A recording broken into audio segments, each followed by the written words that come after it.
तमाम अटकलों के बीच में अब सीएम का नाम तय हो गया है। यह तय हो गया है कि बिहार का अगला मुख्यमंत्री कौन होगा।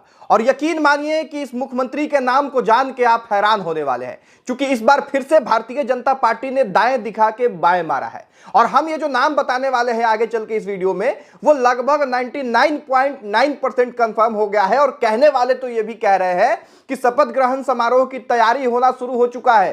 कुछ लोग जो है वो प्रिंट करवा रहे हैं फ्लैक्स, और उस फ्लैक्स पे मुख्यमंत्री के साथ किस नाम को लिखना है ये भी तय हो चुका है। आगे चल के हम वो नाम आपको बताएंगे। कल जो हमने एक वीडियो बनाया था जिसमें संभावित उम्मीदवारों का नाम जो हमने बताया था, वो हमने क्यों बताया था उसका भी एक रीजन इस वीडियो में आगे आपको हम बताने वाले हैं। लेकिन उससे पहले इस वीडियो को शेयर कर दीजिए और लोगों को बताइए कि बिहार का अगला मुख्यमंत्री कौन बनने वाला है और वो कौन सा नाम है जो लगभग तय हो चुका है। देखिए, सबसे पहले तो आप ये जान लीजिए कि 15 तारीख को शपथ ग्रहण समारोह होना है और प्रधानमंत्री नरेंद्र मोदी के भी आने की खबर है।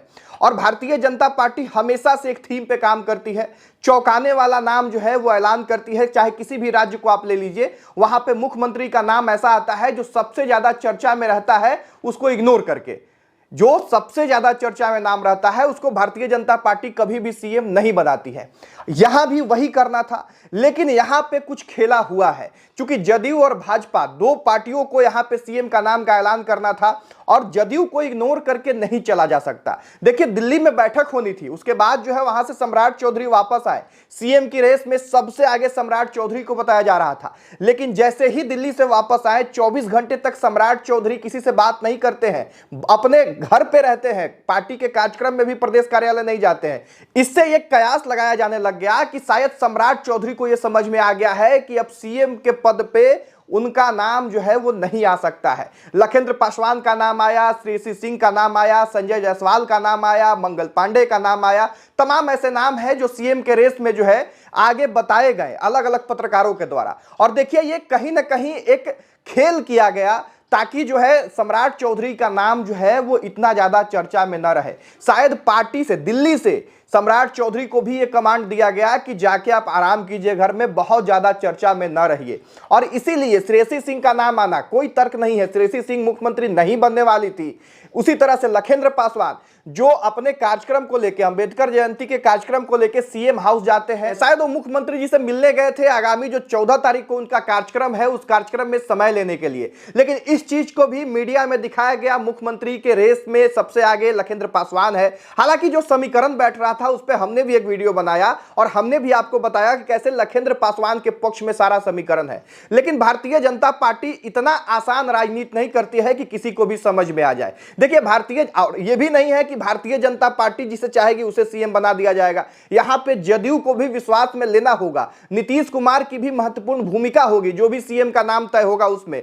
तो अब जो सामने निकल के आ रहा है जो नाम, वो नाम हम आपको बताते हैं। देखिए, ये सारी चर्चाएं इसीलिए हो रही थी ताकि सम्राट चौधरी के नाम को थोड़ा बहुत इग्नोर किया जाए, थोड़ा बहुत चर्चा से दूर किया जाए। और इसीलिए ये सारे नाम की चर्चा हो रही थी। ऐसा ऐसा नाम जिसका कोई तुक नहीं बनता है। देखिए, कभी भी विजय कुमार सिन्हा जो है वो मुख्यमंत्री नहीं बन सकते हैं, कभी भी जो है श्रेयसी सिंह मुख्यमंत्री नहीं बन सकती हैं। देखिए, सवर्ण यहां पे मुख्यमंत्री नहीं बनने वाले हैं।